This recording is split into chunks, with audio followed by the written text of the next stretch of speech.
2020년 10월 10일 새벽 기도에 주님 가르쳐 주신 기도로 하나님 앞에 나아갑니다. 하늘에 계신 우리 아버지, 아버지의 이름을 거룩하게 하시며 아버지의 나라가 오게 하시며 아버지의 뜻이 하늘에서와 같이 땅에서도 이루어지게 하소서. 오늘 우리에게 일용할 양식을 주시고 우리가 우리에게 잘못한 사람을 용서해 준 것 같이 우리 죄를 용서하여 주시고 우리를 시험에 빠지지 않게 하시고 악에서 구하소서. 나라와 권능과 영광이 영원히 아버지의 것입니다. 아멘. 찬송가 220장 사랑하는 주님 앞에 함께 찬송합니다.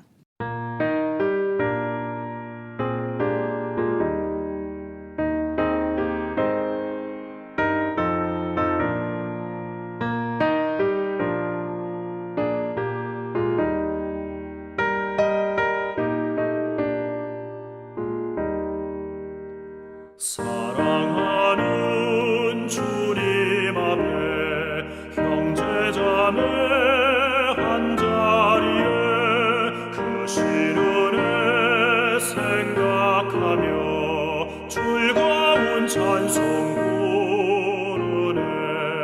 내 주 예수 본을 받아 모든 사랑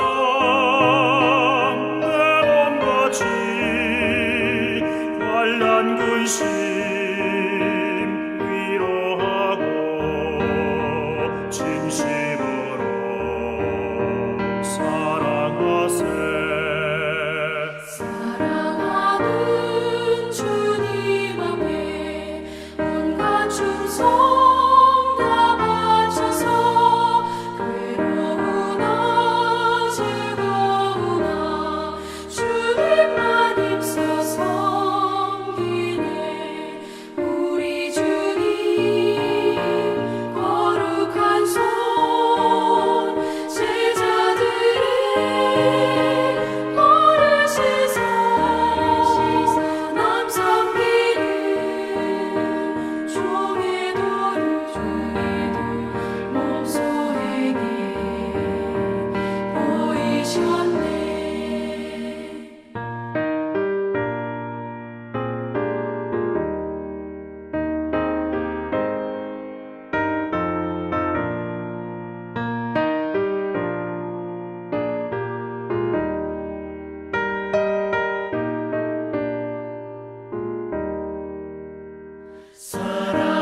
사랑하는 주님 예수 같은 주로 섬기다니 한 피마다 한 몸이군 형제여 친구들이여 한 몸같이 친밀하고 마음으로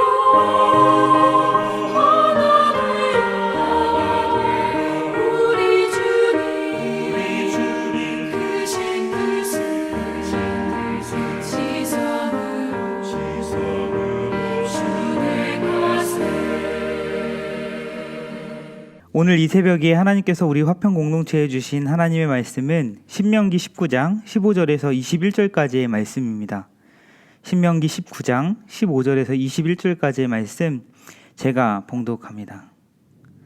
사람의 모든 악에 관하여 또한 모든 죄에 관하여는 한 증인으로만 정할 것이 아니요 두 증인의 입으로나 또는 세 증인의 입으로 그 사건을 확정할 것이며 만일 위증하는 자가 있어 어떤 사람이 악을 행하였다고 말하면 그 논쟁하는 쌍방이 같이 하나님 앞에 나아가 그 당시에 제사장과 재판장 앞에 설 것이요 재판장은 자세히 조사하여 그 증인이 거짓 증거하여 그 형제를 거짓으로 모함한 것이 판명되면 그가 그의 형제에게 행하려고 꾀한 그대로 그에게 행하여 너희 중에서 악을 제하라. 그리하면 그 남은 자들이 듣고 두려워하여 다시는 그런 악을 너희 중에서 행하지 아니하리라. 내 눈이 긍휼히 여기지 말라. 생명에는 생명으로, 눈에는 눈으로, 이에는 이로, 손에는 손으로, 발에는 발로이니라. 아멘. 재판에는 어떤 사건의 진위 여부를 확인하기 위해서 증인이 필요합니다. 법정을 배경으로 하는 영화나 드라마를 보면 법정에서의 증인의 중요성을 보게 됩니다. 증인이 어떤 증언을 하느냐에 따라서 재판관이 판결을 내리는 데 중요한 역할을 하는 것이죠. 그래서 증인은 목격한 사실 그대로 증언해야 하고, 그러기 위해서 증인은 증언을 하기 전에 선서를 합니다. 양심에 따라 숨김과 보탬이 없이 사실 그대로 말하고, 만일 거짓말이 있으면 위증의 벌을 받기로 맹세합니다 라고 선서를 하고, 그 말에 대하여 책임을 지겠다는 의미로 서명을 합니다. 구약시대의 사회에서는 특히나 어떤 재판이 벌어졌을 때에 증인의 역할이 중요했습니다. 증인의 증언 외에는 어떤 사건의 사실 여부를 확인할 만한 자료가 없었기 때문이죠. 지금처럼 구약시대의 사회에서도 사람들 간의 갈등은 있었고, 그 갈등을 해결하기 위해 재판이 진행되었고, 좀 더 공정하고 정직하고 진실된 공동체를 만들기 위해서 증인에 대하여 기준이 되는 법이 필요했던 것입니다. 그 기준이 되는 법을 하나님께서는 이스라엘 백성들에게 말씀하십니다.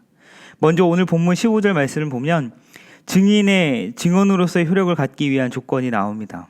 한 사람의 증언만으로는 안 되고 두세 사람의 구체적인 증언이 필요함을 말씀합니다. 한 사람의 거짓된 증언으로 아무런 죄가 없는 사람이 생명을 잃거나 피해를 당하는 일이 있어서는 안 되기 때문에 이를 예방하기 위해서 두세 사람의 증언만이 법적인 효력을 갖는다는 것입니다. 그런데 16절부터는 만일 두세 사람의 증인이 위증을 할 경우 어떻게 행해야 하는지를 말씀합니다.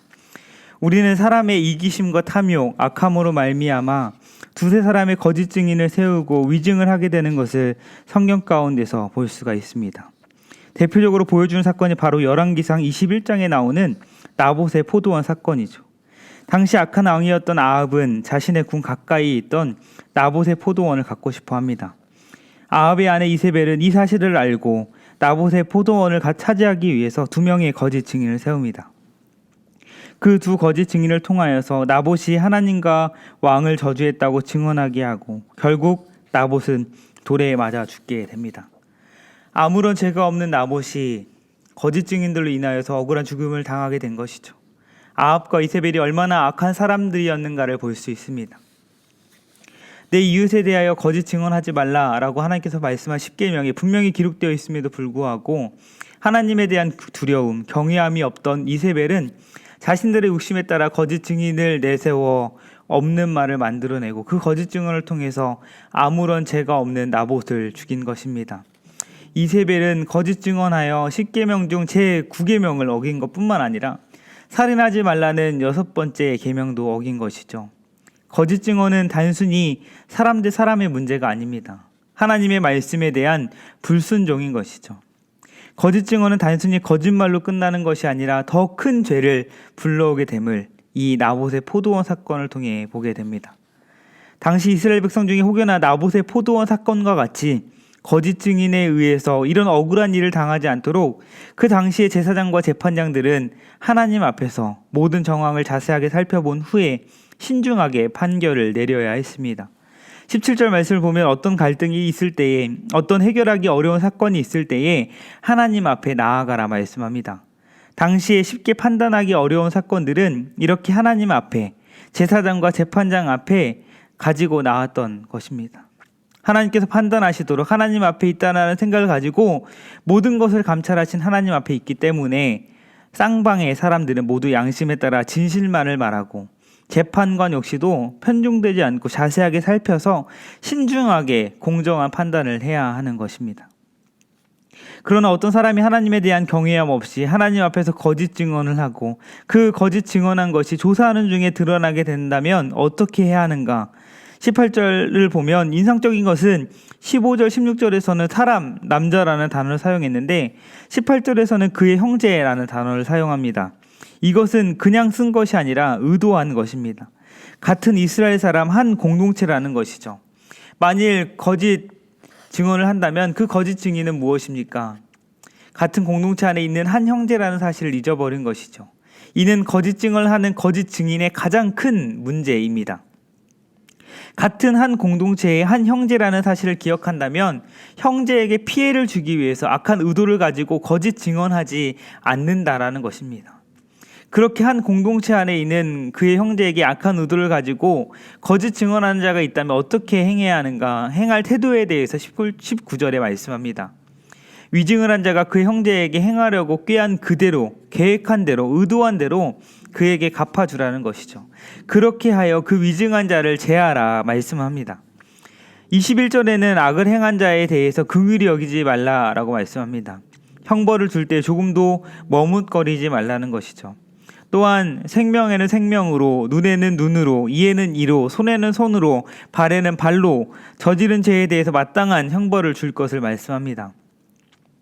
이러한 법을 동해동형법 또는 동해복수법이라고 하는데, 동해동형법을 흔히 문자적으로 해석해서 동해동형법이 마치 복수를 장려하려는 것 같고, 오늘날과 다르게 당한 만큼 마땅히 돌려줘야 한다는 것처럼 구약시대의 원시적이고 그 시대의 잔혹함을 반영하고 있는 것처럼 해석하기도 합니다. 그러나 동해동형법은 그런 것이 아닙니다. 먼저 동해동형법은 당시의 하나의 기준이었습니다. 무조건적으로 시행된 것이 아니라 정황을 살피고 상황에 따라 고려해야 할 부분들을 고려해서 유연성 있게 적용합니다.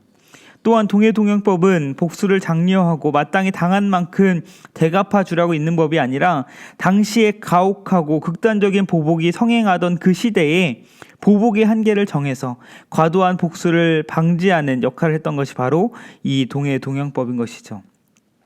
예를 들어서 10원을 빼앗겼는데 빼앗긴 것이 괘씸해서 100만 원을 돌려받고 싶지만 10원을 빼앗겼기 때문에 10원만큼만 돌려받을 수 있는 것이죠.